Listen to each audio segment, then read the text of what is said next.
জমজমাট এল ক্লাসিকোতে দুইবার পিছিয়ে পড়েও শেষমেশ বার্সেলোনাকে ৩-২ গোলে হারিয়েছে রিয়াল মাদ্রিদ। এতে লা লিগার শিরোপার আরও কাছাকাছি চলে গেছে কার্লো আনচেলত্তির শিষ্যরা। এ নিয়ে শেষ 4 দেখায় 4টিতেই হারল বার্সা। রিয়ালের ঘরের মাঠে সান্তিয়াগো বার্নাব্যুতে ম্যাচের মূল সময়ের খেলা ছিল ২-২ সমতায়। তবে অতিরিক্ত সময়ের প্রথম মিনিটেই দারুণ একটি গোল করে রিয়ালকে ৩-২ ব্যবধানে জয় এনে দেন জুড বেলিংহাম।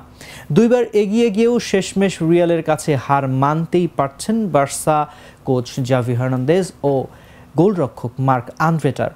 হারের পর প্রযুক্তিকে দোষারোপ করেছেন তারা। তাদের দাবি, গোল লাইনে কোনো ধরনের প্রযুক্তি ব্যবহার না করায় হেরেছে বার্সা।